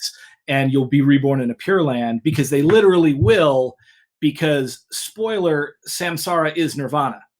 Nirvana is not somewhere external that we go to. Yeah. But rather, and I kind of talked about this, by understanding that we are not just ourselves, that we are also our environment, and that we are, in fact, everything that there is, we begin to realize, again, we can't die. And not only, and it's not actually serious, it's harmonious, and that life is essentially a great big game that we play on ourselves. It's a trick. So as a result of this, you eventually reach a state where and usually what will happen is that you will have reached this state through rigorous meditation or the use of psychedelic drugs, or it just happens sometimes, but you slip into that more universal consciousness, like what supposedly infants experience before they've really left the oceanic feeling, where they don't have a differentiation between what's outside of themselves and what happens to them. And if you get to this state, you don't forget your name. You don't. I used to think Buddhism was about meditating on a mountain until you turn into light or something. And I told that to men's leader, and he was like, that sounds terrifying. So like the point is that by not just intellectually understanding it, but by directly perceiving the truth of existence, you are freed from samsara, you're freed from the rat race, and you are able to, I guess, you're able to get the maximum amount of enjoyment out of life. But then again, even that is a weird way of putting it, because that's an egotistical way. Like, because what is there to get out of it? What is this I that gets the maximum amount of enjoyment? Which was something I was trying to get across to Destiny in our morality debate, when he was talking about like maximizing experience. Did you get a chance to see that? Yeah, I mean, I caught a little bit of it. As a general thing, I don't try to get too deep into normative ethics when I do philosophy conversations, only because I don't think there's actually very much good philosophy that goes down in normative ethics, and you don't really get to good answers. So it's like maximizing experience is like, okay, like why should we value maximizing experience? And you'll probably get an answer like, well, how should we understand value in some other kind of way? It's like, well, we could just be nihilists. We could say there's no value. We could say well, value is just what doesn't contradict reason, which is what Kant says. It's like how do you answer it? It's more questions than answers. I find. Yeah, well, I would agree with you entirely on that. Part of the reason I wanted to do the debate with him on that was I knew that it would lead into some more interesting philosophical conversations, at least on my end of things. And also, I did think that and I've said this before, I like Destiny a lot, but I do think that his moral system leaves quite a bit to be desired. We'll just say that. Yeah, I'm not a fan of like utilitarian ethics in general, and like I'm not saying I don't I don't have any thoughts about normative ethics. Like there's this guy Frederick Olafson who wrote this whole book about, because Heidegger famously has no ethics in his philosophy. Surprise, he's a Nazi. And so this guy wrote a book about like, okay, how can we fix this problem with Heidegger? It's like, well, there's actually this kind of Kantian ethics that we can build from this concept of Mitsein, being with others. And rather than worrying about how, we're subjected to them, we got to be our authentic selves, like, edgy teenagers. It's more about, we're in a world with others, and we have kind of inherent obligations and responsibilities and duties towards each other to kind of all exist together in our worlds. And so I like that kind of conversation, but that's just, it's not exactly what you would have if you're in a debate with Destiny. So no, certainly not. But well, it's interesting too, because I remember my co-host, I guess now, oh God, now I've called him my co-host officially, so it's real. Guy who I have a friend, Bobby B, of the Mustache Mafia podcast, and he reads a lot of like Horkheimer and stuff, like depressing continental philosophers. Hey, I love Adorno and Horkheimer. They're fantastic to read. Great, yeah. Oh, well, then you two should talk at some point. But yeah, he pointed out sort of after our debate that there almost seemed to be like a kind of scientism that Destiny was appealing to, and I think it's in there. Again, I think it's something. It's hard to say, but I think it's something wrapped up that you can see in like a lot of the new atheist worldview, and like a lot. And I'm not calling Destiny one of them, but I think you can't be a male within our general age range and not be influenced by that a little bit if you were ever online. Yeah. But again, it was this kind of like very like sort of hard-nosed analytical way of looking at the world. I think Watts summed it up as the difference between like prickly people and gooey people. And the answer is not one or the other. That's a great way to describe the difference between analytical and continental philosophy. Yes, that's hilarious. I hadn't heard that before. Oh yeah. Well, yeah. Watts. I gotta tell you, dude, you gotta listen to Watts. He's freaking incredible. But I kind of lost where I was going there. I think like there's this desire, especially if you're a guy, to kind of prove you're like a tough guy who can handle these tough ideas and also because our society sort of disincentivizes men from feeling and expressing emotion, you kind of get that sort of the straw Vulcan kind of archetype, that will then go, well, we need to keep these, like on the more positive end of it, you might have Destiny, I don't know what his position is on immigration exactly, but I don't think he would be, the Mexicans or the barbarians at our gate. I don't think that's would be one of his arguments, but somebody who's a little more into it, like might make a similar argument to Sam Harris with regard to like Muslims, where he's, talking about how, it might be necessary for us to do a tactical nuclear strike first. Like, oh my God, Sam, what is wrong with you? So I guess my point being is that, there is acknowledging kind of the difficulty and the evil in the world and kind of trying to bite the bullet and kind of toughen up. And then that becomes like a kind of weird pantomime that men do, that a certain type of man will do intellectually, if that makes sense. I think you're making sense to me. Almost like kind of like just like psychoanalyzing like certain kind of guys who feel very pressured into performing successfully by whatever norms that they haven't questioned for themselves. Exactly. A kind of performative cruelty, essentially, just disguised as philosophy. And again, I don't want to drag like people through the mud here. Like I'm mad at Sam Harris, obviously, but my point is that this type of posturing and this type of thinking does get into men's heads. And when I was younger, I went through a period with it, and that's when we do our edgelord period, and we tell everybody we read Nietzsche.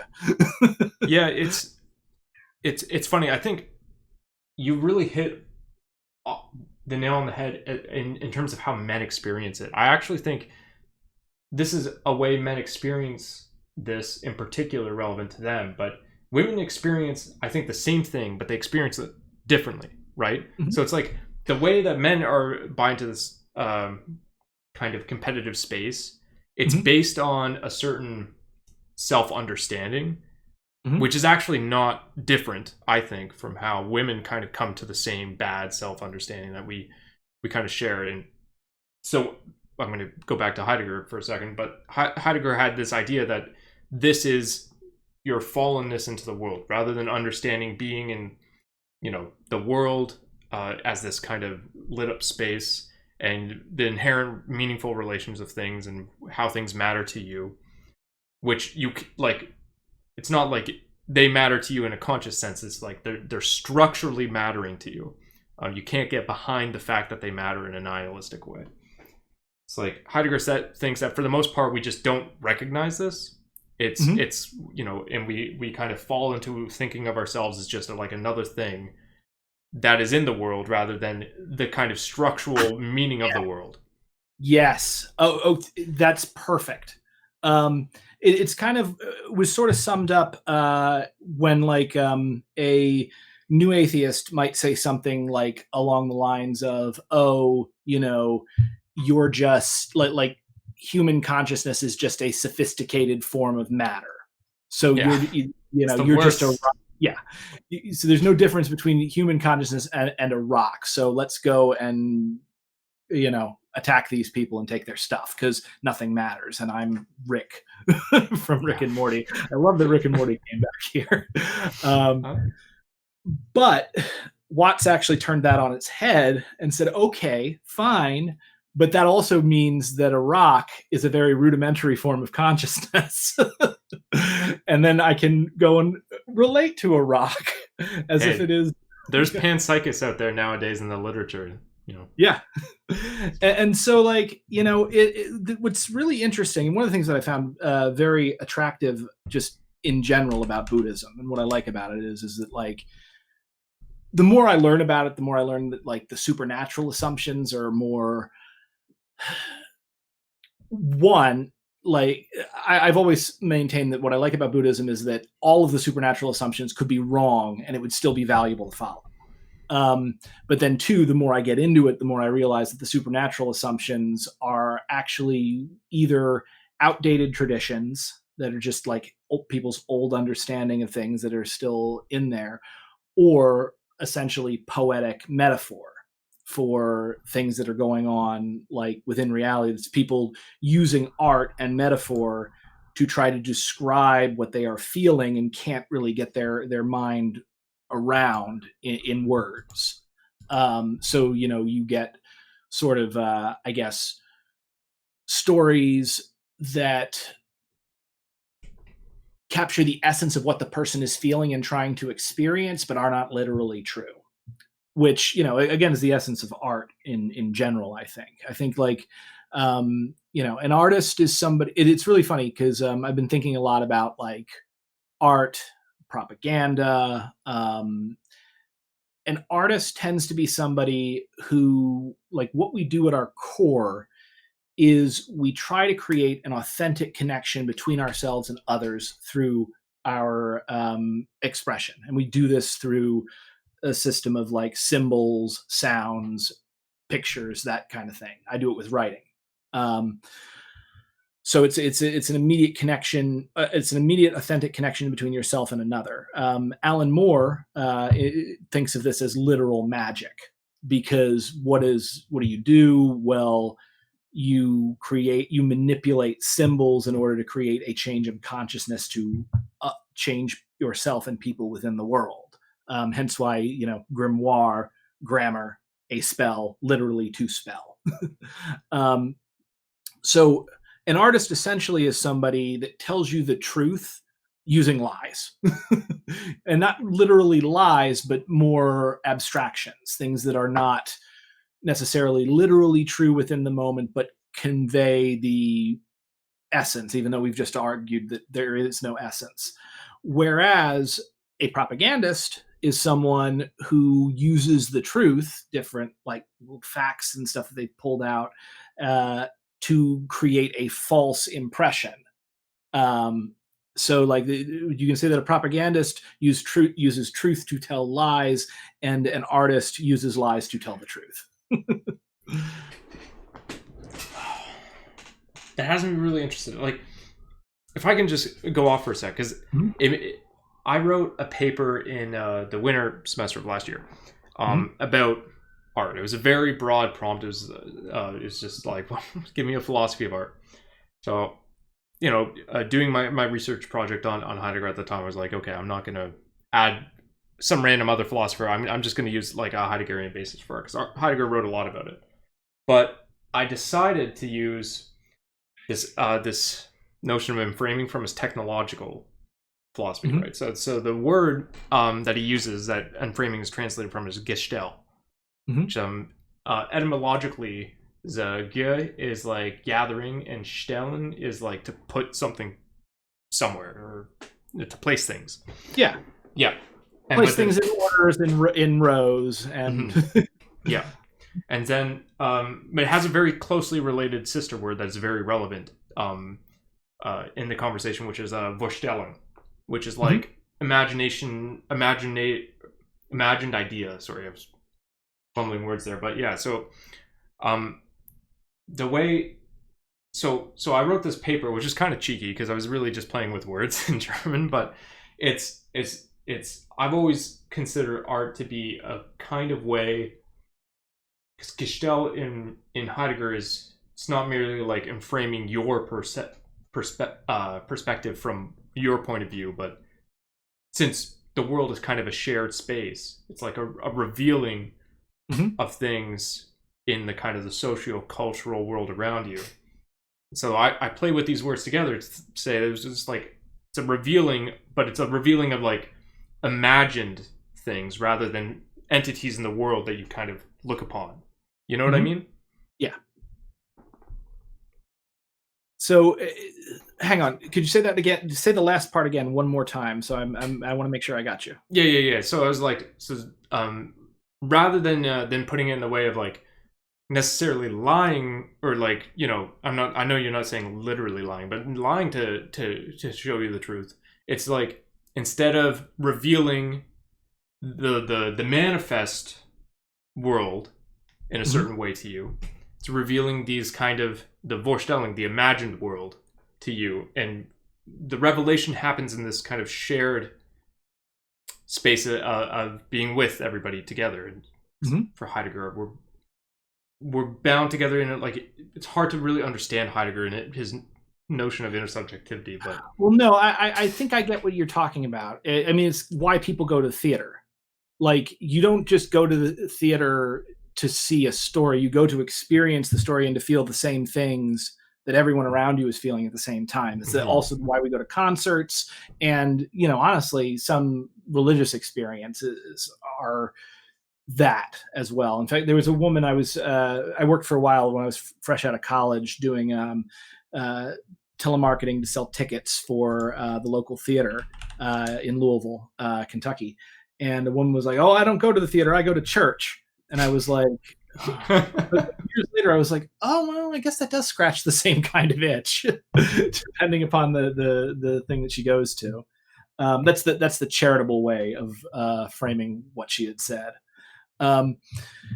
It's really, art is really, really interesting, because kind of thinking about like the enframing and the idea. So my understanding of enframing, and you can tell me if this is incorrect, is essentially the technological thinking is to look at the world and to see the world, the things in the world's potential for you. So to see like the, you know, beautiful, a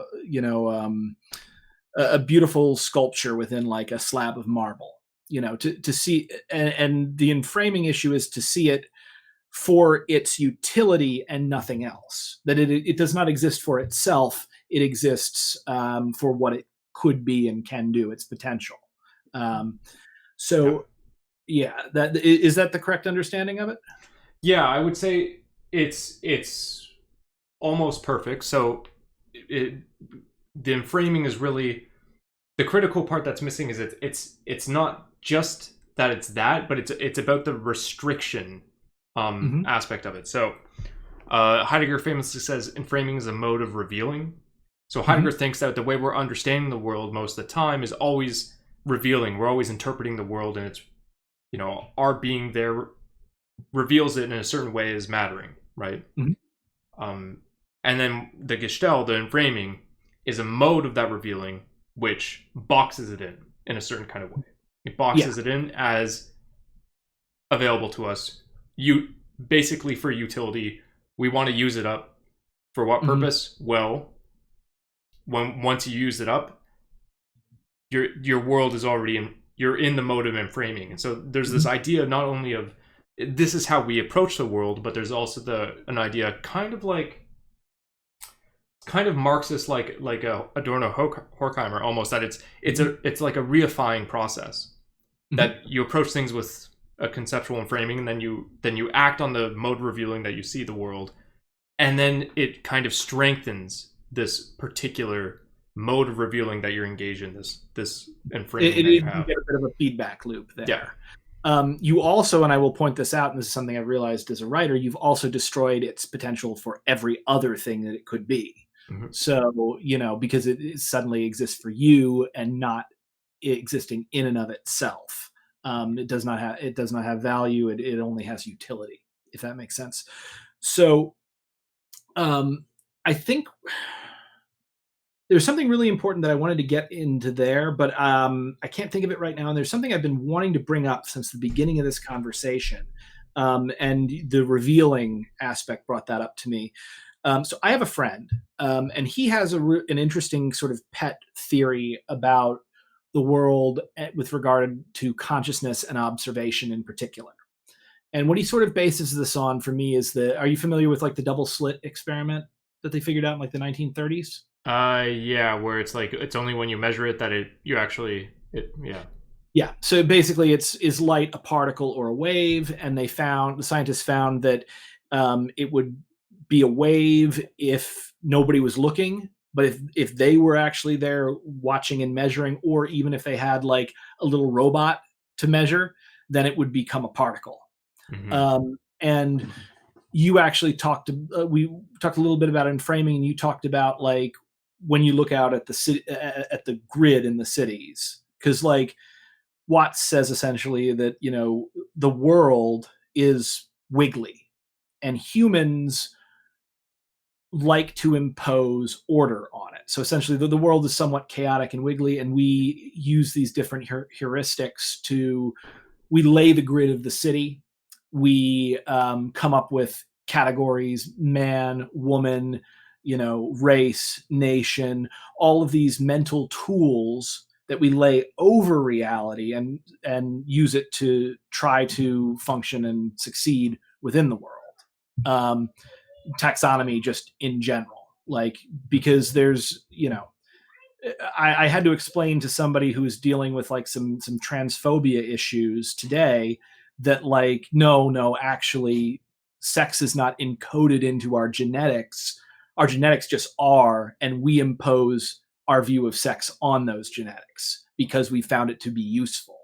But you're seeing the symbol is real, and you're seeing the symbol is more real than the actual real thing, which is the genetics.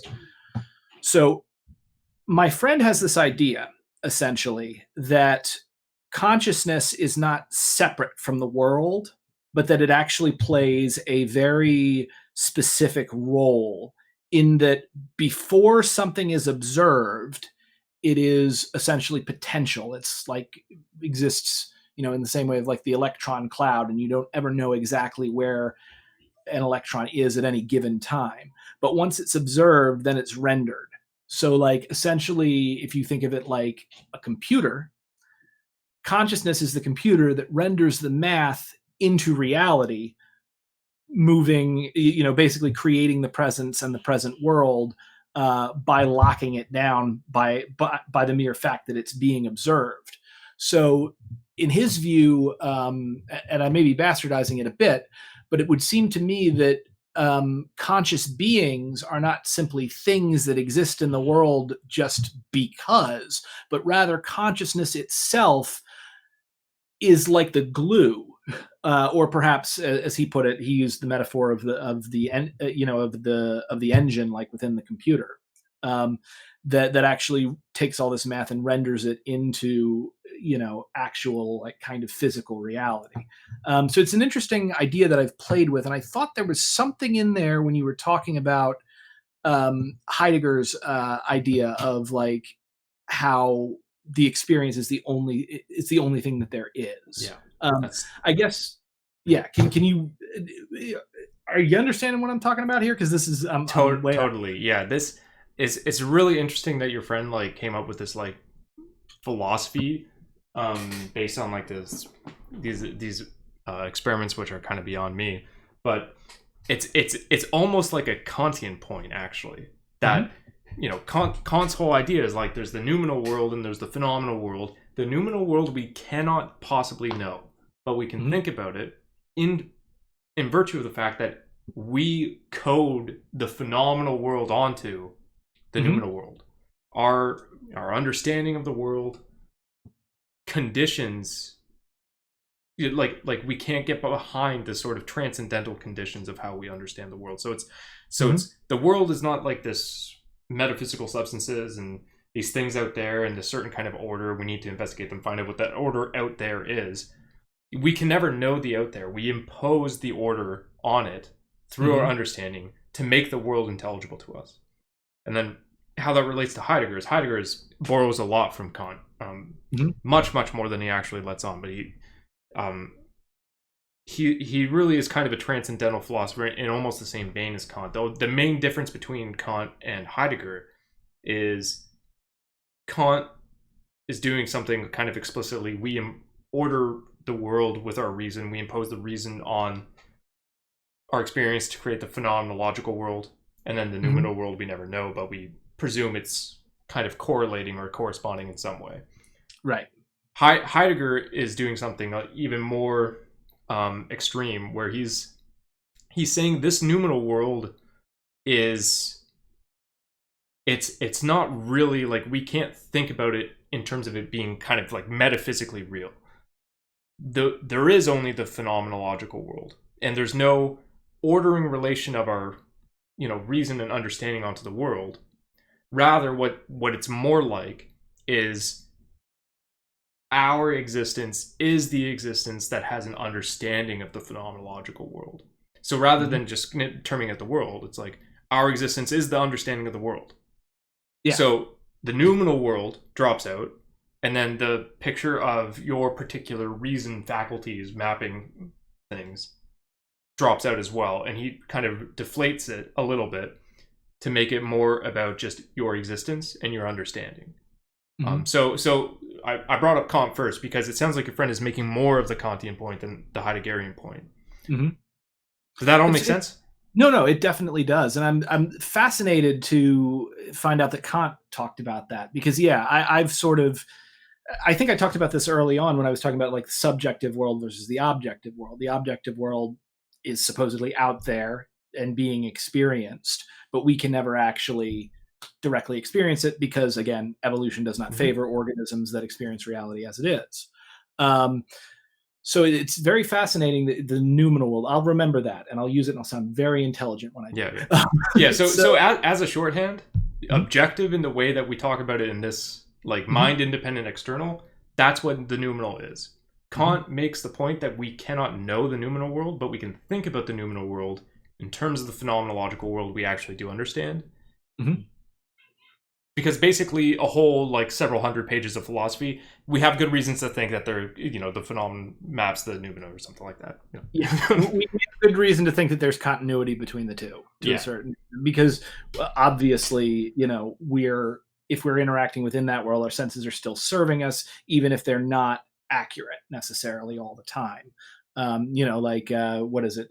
Everybody remembers that "Is the dress white or blue?" from several years ago. Do you remember that, when we found the crack in the blue and white dress? Yeah. Do you remember the meme? I see it all the time posted still. Like, I swear to God, I see it like at least like once a month on Reddit somehow. Okay, great. So you are familiar with it. Yeah. Oh yeah, totally. But it's like, yeah. So for those of you who don't know, just in case, this is an older meme, but it checks out. It is a dress that, like, when people looked at it, they would usually either see like a blue dress with. I saw it differently than pretty much anybody else did, but it was like a blue dress with black, I think, and a white dress with gold.